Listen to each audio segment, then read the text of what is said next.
आदरणीय मेरे प्रिय दोस्तों और भक्तों, आपको आज भक्त प्रहलाद जी के बारे में, जो कि एक बहुचर्चित वृतांत है, आपके समक्ष रखने जा रहा हूं। दोस्तों, यह वृतांत श्री गुरु भक्तमाल सटीक से लिया गया है और बहुचर्चित, बहुत ही फेमस, बहुत ही प्रसिद्ध वृतांत है। भक्त प्रहलाद जी, भक्त ध्रुव जी, ये तो ऐसे भक्त हुए हैं कि जो सोना और सोने पे भी सुहागा। दोस्तों, यह वृतांत बहुत ही सुंदर होने वाला है। आपसे उम्मीद करता हूं कि आप बने रहेंगे इस वृतांत के अंत तक मेरे साथ। आपको पता लगेगा कि भक्त प्रहलाद की भक्ति किस प्रकार की भक्ति थी। तो दोस्तों, आइए इस श्री प्रहलाद जी के इस वृतांत को शुरू करते हैं। दोस्तों और भक्तों, आदिकाल में दैत्य और देवता भारतवर्ष में सभी निवास किया करते थे। उत्तराखंड में श्री रामचंद्र के अवतार से पूर्व भक्त प्रहलाद का जन्म अत्याचारी दैत्य राजा हिरण्याकश के शासन काल में हुआ था। इस भक्त की महिमा अपरंपार है। गुरुवाणी में भी अनेक ऐसी शब्द आए हैं जिनमें भक्त प्रहलाद का नाम मौजूद है। वह राम नाम का सुमिरन किया करते थे। उस समय राम का अर्थ ईश्वर सर्वशक्तिमान है। इस प्रकार लोग श्री राम को जानते हैं, जिनकी महिमा वेद भी गाते हैं। दोस्तों, प्रहलाद की कथा, जिसका वर्णन पुराणों में भी आया है, उसका वर्णन इस तरह है कि एक कश्यप नामक ऋषि थे और घोर तपस्या उन्होंने की। घने जंगलों में तपस्या करने के पश्चात उनका मन जंगल छोड़कर मानव जीवन की तृष्णाओं की ओर आकर्षित हुआ।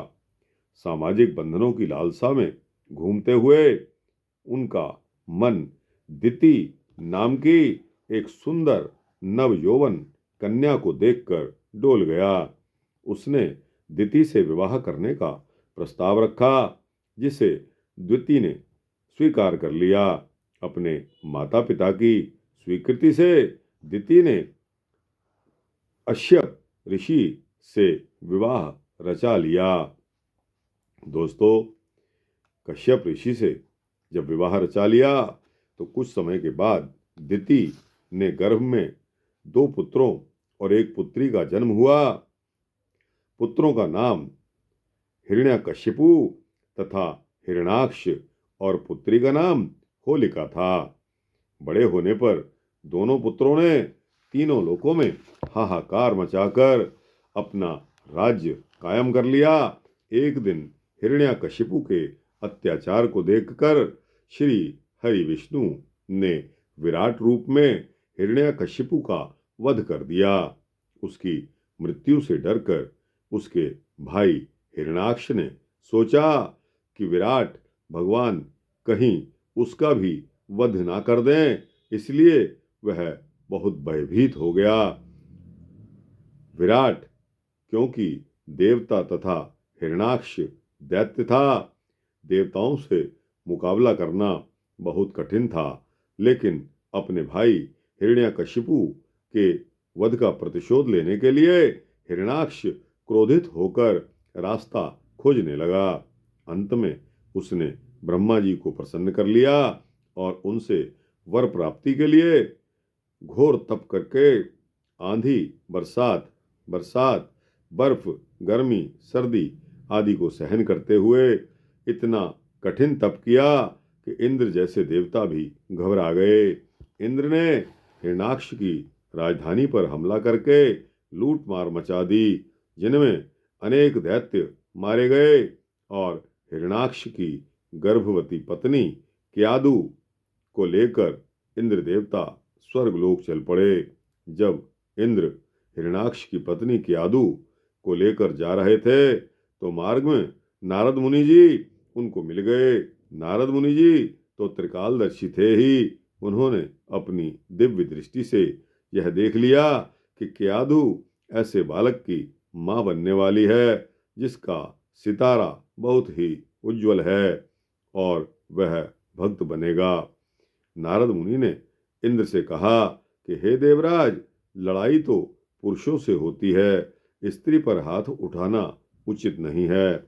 यह स्त्री निर्दोष है। निर्दोष स्त्री को कष्ट देना भगवान का अपमान करना है, इसलिए तुम इसको छोड़ दो।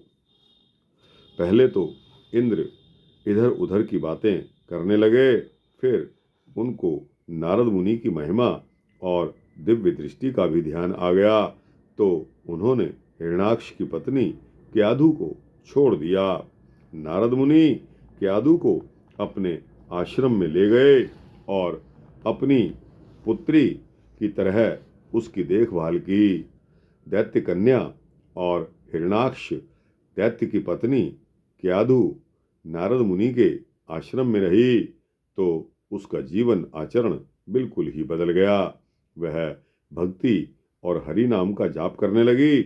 नारद मुनि भी उसको ज्ञान की बातें सुनाया करते थे। नारद मुनि के ज्ञान का प्रभाव हिरण्याकश की पत्नी के गर्भ में पल रहे बच्चे पर भी पड़ा। कुछ दिनों के पश्चात क्याधु ने नारद मुनि के आश्रम में ही एक सुंदर पुत्र को जन्म दिया, जिसका नाम प्रहलाद रखा गया। इसके बारे में गुरबाणी में यह शब्द आया है, घर हरणाखश दैत दे, कलर कवल भगत प्रहलाद, पड़न पठाया चाट साल, पांधे चित हुआ अहिलाद, सिमरे मन विच राम नाम गावै, सबद अनाहद नाद, भगत करन सा चाटड़ै, पांधे होय रहे बिस्माद, राजे पास रुआया, दोखी दैत वधाया वाद, जल अग्नि विच घत्या, जले न डुब्बे गुर प्रसाद, कड़ खड़ग सद पुछया, कौन सुतेरा है उस्ताद, थम पाड़ परगट्या, नरसिंह रूप अनूप अनाद, बेमुख पकड़ पछाड़ियन, संत सहाय आद जुगाद, जय जयकार करन ब्रह्माद। भाई गुरदास जी के वचन के अनुसार वीराने में कमल का फूल खिला, दैत्य के घर भक्त पैदा हो गया। हिरण्याक्ष दैत्य ने घोर तप किया तो उसके घोर तप को देखकर ब्रह्मा जी प्रकट हो गए और उसके कान में कहा कि तप प्रवान मांग लो, आपने आपका तप प्रवान हो गया है और जो भी वर आप मांगना चाहो वह मांग सकते हो। यह सुनकर हिरण्याक्ष ने अपनी आंखें खोली और ब्रह्मा जी को अपने समक्ष खड़ा देखकर कहा कि हे प्रभु, मुझे केवल यही वर चाहिए कि मैं न दिन में मरूं, न रात को मरूं, न अंदर मरूं, न बाहर मरूं, न किसी हथियार से मरूं, न काटा जाऊं, न मुझे आग जला सके और न ही मैं पानी में डूबकर मरूं, सदैव जीवित रहूं। ब्रह्मा जी हिरण्याक्ष दैत्य की बात को सुनकर बड़े आश्चर्यचकित हुए। उन्होंने सोचा कि यह दैत्य है, इसको अगर ऐसा वर दे दिया तो यह विपरीत बुद्धि वाला बड़ी ही खलबली मचाएगा, परंतु अब क्या करें, वचन तो दिया ही है और उसका तप भी पूरा हो गया है, इसलिए उन्हें वर तो देना ही पड़ेगा। इसलिए ब्रह्मा जी ने तथास्तु कहकर अंतर्ध्यान हो गए। हिरण्याक्ष उठकर खड़ा हो गया। उसे अब इस बात का अहंकार हो गया। उसके अहंकार से सारा का सारा देवलोक अब घबरा रहा था। वर प्राप्त करके हिरण्याक्ष अपनी राजधानी में पहुंचा। उसी समय नारद मुनि भी उसकी पत्नी क्याधु और पुत्र प्रहलाद को लेकर वहां पहुंच गए। नारद मुनि ने हिरण्याक्ष को सारी बात सुनाई कि इंद्र देवता ने उसकी राजधानी पर हमला करके लूट मार की है और उसको तहस नहस कर दिया है। नारद मुनि की बात को सुनकर हिरण्याक्ष को बहुत क्रोध आया। उसने अपने सारे दैत्यों को जो छुपे हुए थे एकत्रित किया और उनको अपने तप की सारी कथा सुनाई। हिरण्याक्ष से यह सुनकर दैत्यों का साहस बढ़ गया। हिरण्याक्ष ने कहा, चलो हम सब दैत्य एकत्रित होकर देवताओं से बदला लेंगे। तुम में जो भी मर जाएगा वह मेरी तप शक्ति से फिर जीवित हो जाएगा। तब हिरण्याक्ष ने अपने सब दैत्यों को लेकर देवलोक पर अपनी सेना लेकर देवताओं की पुरियों पर हमला शुरू कर दिया। सबसे बड़ा हमला इंद्रपुरी पर किया गया। इंद्रदेव हिरण्याक्ष का मुकाबला नहीं कर सके और अपनी रानियों तथा देवदासियों के सहित ब्रह्मलोक की तरफ भाग गए। हिरण्याक्ष ने सारी इंद्रपुरी को उजाड़ डाला। देवताओं को ऐसी मार मारी जैसी कि किसी ने देखी भी ना हो। अनेक देवताओं को अंगहीन कर दिया। इंद्र की सेना को नष्ट कर दिया। इंद्रपुरी को लूट लिया और अनेकों अप्सराओं को अपने कब्जे में करके हिरण्याक्ष अपनी राजधानी में लौट आया। उसने आते ही अपनी राजधानी में ढिंढोरा पिटवा दिया कि कोई भी स्त्री पुरुष किसी देवता या भगवान का नाम न ले। बस केवल यही जाप किया जाए, जले हिरण्याक्ष, हरे हिरण्याक्ष, थले हिरण्याक्ष, सभी शक्तियों के मालिक हिरण्याक्ष ही हिरण्याक्ष।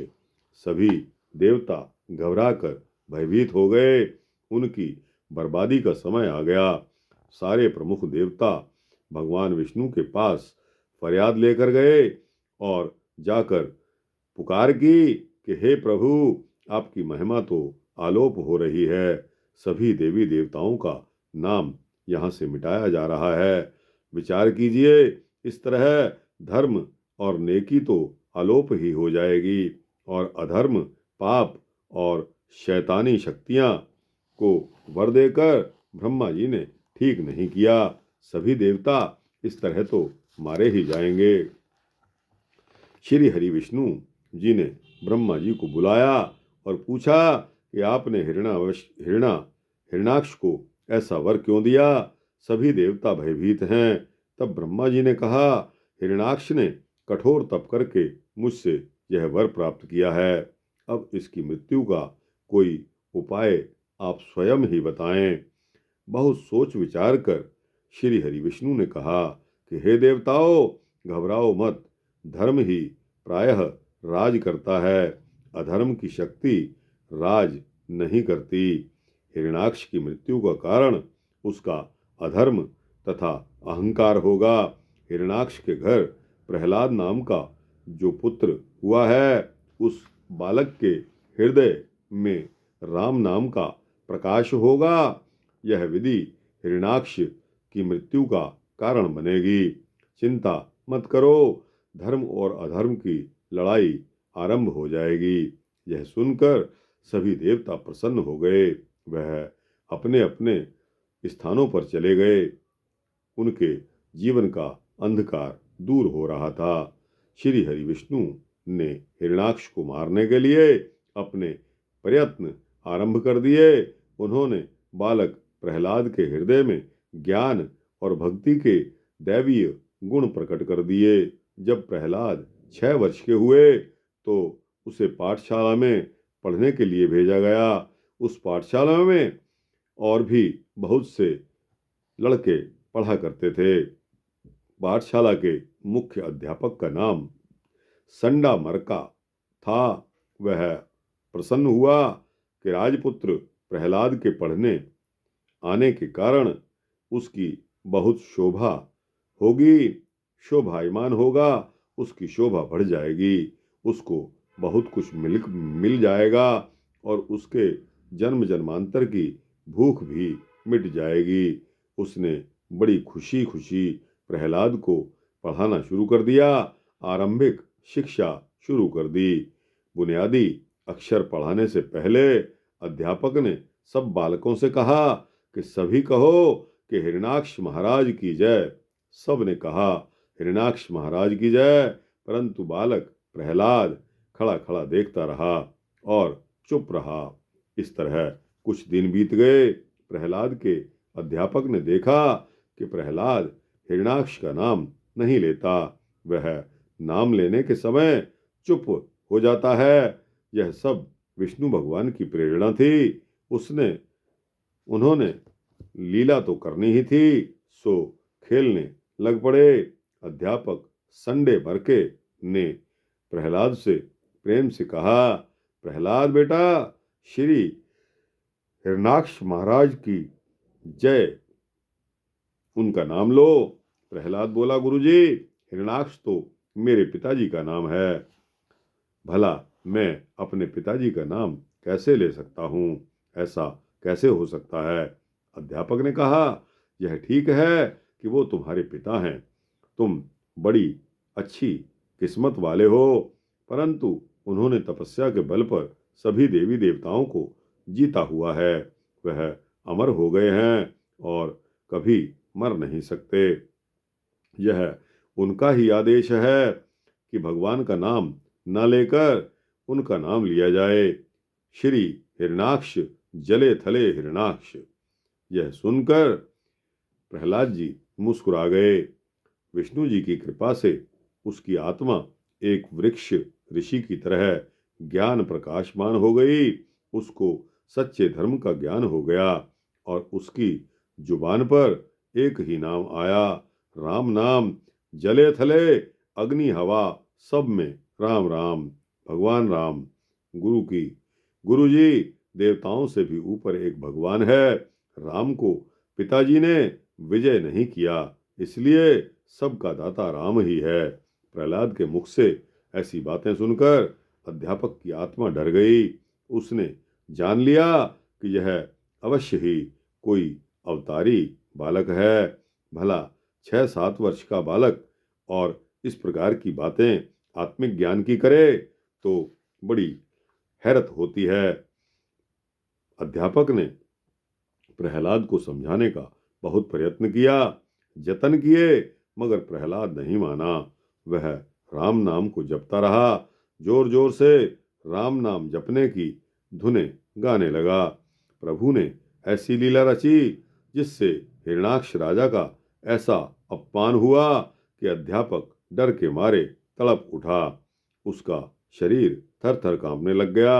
वह हिरण्याक्ष दैत्य के क्रोध से डरता था। उसने हिरण्याक्ष का क्रोध देखा हुआ था। प्रहलाद उसका कहना नहीं मानता था। अध्यापक ने प्रहलाद को मारा, पीटा और डराया धमकाया, बातों के साथ बहुत समझाया। अंत में एक गुस्से भरी आवाज जो किसी मर्द की सी लगती थी, उसमें अध्यापक को उत्तर मिला कि गुरुजी, कुछ भी हो, सब राम ही राम है, राम से बड़ा और कोई नहीं, राम ने ही दैत्यों को मारना है। अध्यापक सिर पर पैर रखकर तेजी के साथ भाग गया। हिरण्याक्ष के दरबार में पहुंचकर झुककर प्रणाम करके उसके हाथ जुड़ गए और उसने कहा कि महाराज, मैं विवश हूं, कहने के लिए छोटा मुंह हो जाएगा और बड़ी बात हो जाएगी। आपका राजपुत्र आपका नाम नहीं लेता, वह तो राम राम कहता है। भगवान की ऐसी लीला हुई कि उस समय अध्यापक के मुंह से निकला राम शब्द हिरण्याक्ष के दरबार में इतना गूंजा कि उसने अपने कानों में उंगली डालनी पड़ी। उसे क्रोध आ गया। वह क्रोधित होकर बोला कि यह नहीं हो सकता, कोई भी मेरे नाम के अतिरिक्त किसी और का नाम न जपे। यदि ऐसा हुआ तो वह जीवित नहीं रहेगा। प्रहलाद से मैं स्वयं पूछ लूंगा। हिरण्याक्ष के इन शब्दों के साथ दरबार गूंज उठा। सारे दरबारी और सेवक डर गए और डर के मारे कांप गए। उनको ऐसा प्रतीत हुआ जैसे भूचाल आया हो और सारा का सारा दरबार हिल गया। हिरण्याक्ष ने अपने पुत्र प्रहलाद को बुलाया। उस समय क्रोध से उसका मुंह लाल सुर्ख हो गया था। प्रहलाद, तुम्हारे अध्यापक ने तुम्हारी शिकायत की है कि तुम मेरा नाम नहीं लेते। हिरणाक्ष ने अपने पुत्र प्रहलाद से पूछा। तब प्रहलाद ने उत्तर दिया कि आप मेरे पिता हो। पिताजी, आपका नाम लेता क्या मुझे शोभा देता है? पिताजी का तो आदर करना चाहिए। प्रहलाद मुस्कुराता हुआ बोलता जा रहा था। वह निर्भय था। वास्तव में प्रहलाद के माध्यम से जगत की महान शक्ति भगवान श्री हरि विष्णु मुस्कुरा रहे थे। हिरणाक्ष बोला कि यह बात नहीं है बेटा। और कौन सी बात है पिताजी? प्रहलाद ने फिर प्रश्न कर लिया और उसकी छोटी छोटी आंखों ने दैत्य की मलिन आत्मा की तरफ देखा। काली आत्मा क्रोध और अहंकार से भरी हुई थी। हिरणाक्ष ने फिर कहा, राम नाम मत लो, मेरा नाम लो। हिरणाक्ष के नाम की माला फेरो। यह सुनकर प्रहलाद हंस पड़ा और इतनी जोर से हंसा मानो जैसे कोई बड़ा पुरुष हंसता है जिसे त्रिलोक का ज्ञान होता है। वह बोला, कौन बोला? प्रहलाद बोला कि हे राजन, यह आपका अहंकार बोल रहा है। आपने घोर तप करके भगवान से वर लिया है। जिससे आपने वर लिया है वही तो मेरे भगवान राम हैं, जिन्हें तीनों लोकों का ज्ञान है। यह नाम मत लो, मैं तुम्हें मार डालूंगा। हिरणाक्ष ने कहा। उसके शरीर को जैसे झटका लगा हो। उसकी जबान से बड़ी मुश्किल से राम शब्द निकल रहा था, परंतु प्रहलाद खुश था। उसके मन में मृत्यु का कोई भी भय नहीं था और वह प्रसन्न चित्त खड़ा रहा। प्रहलाद ने कहा कि मैं राम का नाम क्यों ना लूं? नारद मुनि ने आश्रम में ही मैंने यह शिक्षा ली थी। नारद मुनि के आश्रम में मैंने यह शिक्षा ली थी। उस समय मैं अपनी माता के गर्भ में था। राम का नाम तो मेरे रोम रोम में बसा हुआ है, जिसे मैं कभी भूल नहीं सकता। राम ही सर्वोपरि हैं मेरे लिए। तब हिरणाक्ष ने कहा, ले जाओ, इसे यहां से ले जाओ और दरिया में डुबो कर मार दो। हिरणाक्ष ने आदेश दे दिया। अपने ही पुत्र को हिरणाक्ष ने शत्रु समझ लिया था। जब प्रहलाद को हिरणाक्ष के दरबारियों ने पकड़ा तो उसका दरबार डोल गया। सभी दरबारी बहुत हैरान हुए।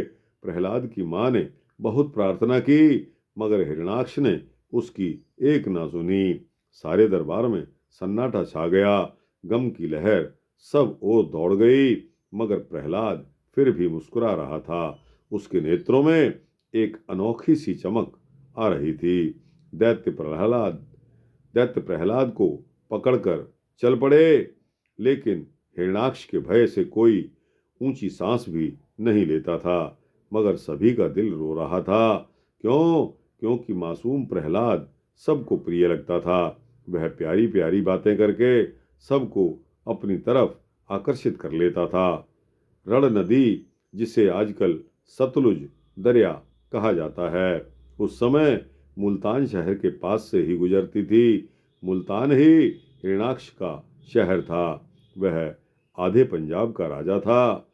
हाथ पांव बांधे बिना ही दैत्यों ने प्रहलाद को नदी में फेंक दिया। ऐसे फेंका जैसे कोई भारी पत्थर को फेंका जाता है। मगर धन्य है वो प्रभु, प्रहलाद का राम जो अदृश्य है, सर्वशक्तिमान है, सर्वव्यापक हैं। वह पहले ही वहां पहुंच गए। उन्होंने अपने भक्त को अपने हाथों में उठा लिया और उसके प्राणों की रक्षा की। जुग जुग भगत उपाया, पैज रखदा आया राम राजे। प्रहलाद बच गया और किनारे पर आ गया। प्रहलाद को किनारे पर आया देखकर दैत्य उसकी तरफ दौड़े। प्रहलाद मुस्कुराया।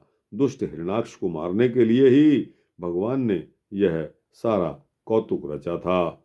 मासूम बालक समझकर दैत्यों ने सर्वशक्तिमान भगवान को फिर पकड़ लिया। उसके शरीर से भारी पत्थर बांधकर फिर उसे दरिया में डुबो दिया गया। प्रहलाद पहले तो पत्थर के साथ नीचे गया, फिर तुरंत ही ऊपर आ गया। उस समय उसके शरीर के साथ कोई पत्थर नहीं बंधा हुआ था, वह टूटकर नीचे ही रह गया। दैत्य हैरान हो गए, वह भयभीत हुए और समझ गए कि यह सब किसी मायावी शक्ति का खेल है। उनको कुछ ऐसा ही दिखाई दिया जैसे अनोखी शक्तियां उन्हें डरा रही हों। वह प्रहलाद को छोड़कर भाग गए। हिरणाक्ष को जाकर सारी बात बताई कि वह पानी में नहीं डूबा, पत्थर से भी तैर जाता है, राम राम बोलता जाता है। हिरणाक्ष ने दैत्यों को बहुत फटकारा तथा दूसरे दैत्यों को आदेश दे दिया कि जाओ इसे ऊंचे पर्वत से गिरा दो, मैं तुम्हें शक्ति देता हूं, उसे उठाकर ले जाओ। उन दैत्यों ने ऐसा ही किया। वह उसे प्रहलाद को उठाकर पर्वत पर ले गए। जब उसे पर्वत की चोटी से नीचे गिराने लगे तो प्रहलाद ने राम राम कहा। राम का नाम लेते ही प्रहलाद को ऐसा प्रतीत हुआ जैसे वह हवा में झूल रहा हो। वह धीरे धीरे नीचे आया और धरती के ऊपर अपने पैरों के बल खड़ा हो गया। प्रहलाद को तनिक भी चोट नहीं आई। राम ने अपने भक्त की एक बार फिर से लाज रख ली। पर्वत में ऐसी बिजली की शक्ति उत्पन्न हुई कि वहां पर खड़े दैत्य वहीं पर गिरकर राख हो गए। राम का प्यारा भक्त प्रहलाद अपने पांवों पर चलता हुआ अपनी राजधानी में आ गया। वह फिर राम राम का गुणगान करने लगा। अब तो वह और भी ऊंचे स्वर में राम राम गाता। सारा शहर, पशु पक्षी और इमारतें भी राम नाम का गुणगान करती थी। हिरणाक्ष भयभीत हो गया। उसने क्रोध में आकर प्रहलाद को पकड़कर पीटना शुरू कर दिया, परंतु प्रहलाद मुस्कुराता ही रहा। प्रहलाद को तनिक भी क्रोध नहीं आया, ना ही उसे कोई दर्द हुआ।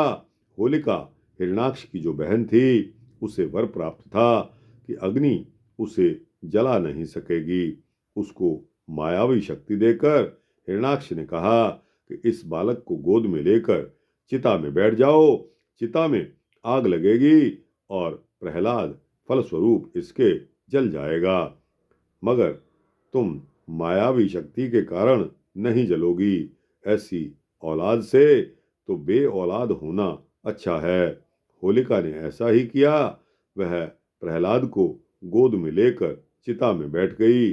जब होलिका चिता में बैठी, चिता को आग लगाई गई तो आग ने उल्टा होलिका को ही पकड़ लिया। होलिका अग्नि की लपटों से चिल्लाने लगी। प्रहलाद पर अग्नि का कोई असर न हुआ और वह हंसता रहा।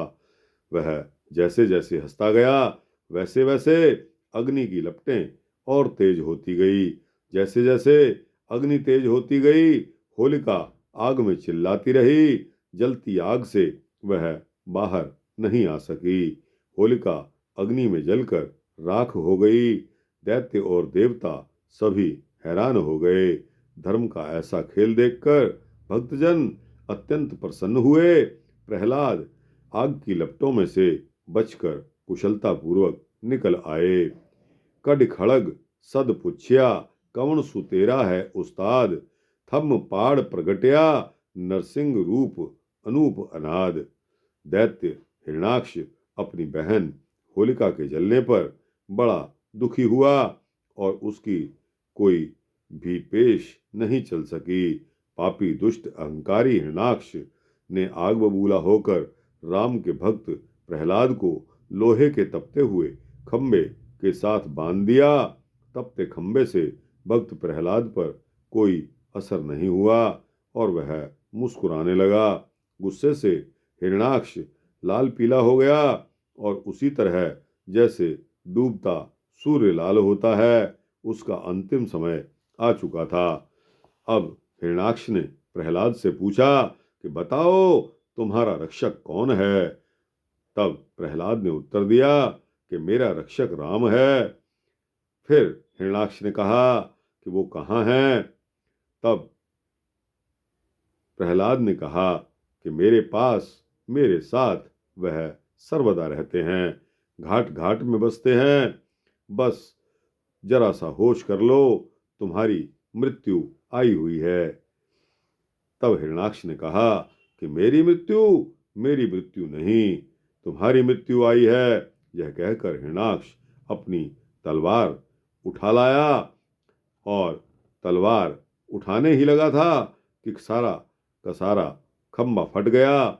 उस खंबे में से श्री हरि विष्णु नरसिंह का रूप धारण करके, जिनका मुख शेर का तथा धड़ मनुष्य का था, प्रकट हुए।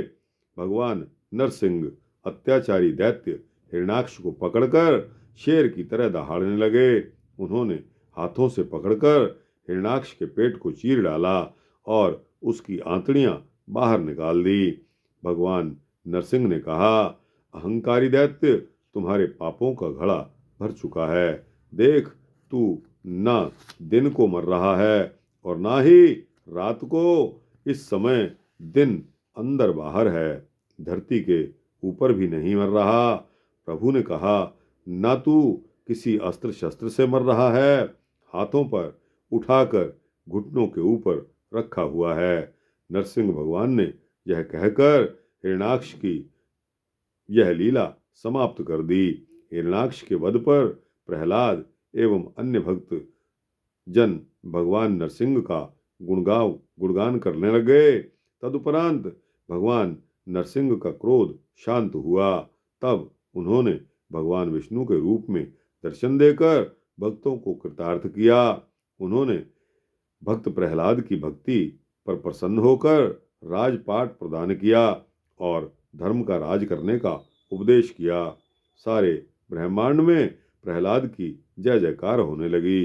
हे जिज्ञासुजनों, जो भी मनुष्य इस धरती रूपी ब्रह्मांड में जन्म लेता है, यदि वह प्रभु का सिमरन भजन भक्ति करता है तो अपना जन्म सफल करके मोक्ष को प्राप्त होता है।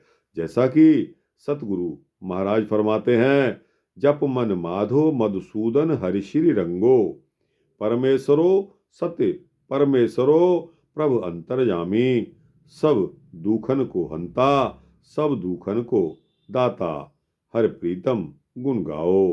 दोस्तों, यह पंक्ति 1201 पृष्ठ संख्या साहब श्री गुरु ग्रंथ साहब में आई है। दोस्तों, इसी के साथ ही भक्त प्रहलाद का यह भक्ति वृत्तांत भी समाप्त होता है। आपको कैसा लगा? अच्छा लगा हो तो इसको लाइक और शेयर करते हुए अपने दोस्तों, भक्तों, मित्रों, जिज्ञासुओं तक पहुंचाना। और दोस्तों, कमेंट सेक्शन में अपनी राय भी देना। इसी तरह इस चैनल को सब्सक्राइब कर देंगे तो आपको सूक्ष्म भक्ति वृत्तांत समय से मिल जाया करेंगे। जय भक्त प्रहलाद की जय। श्री हरि विष्णु।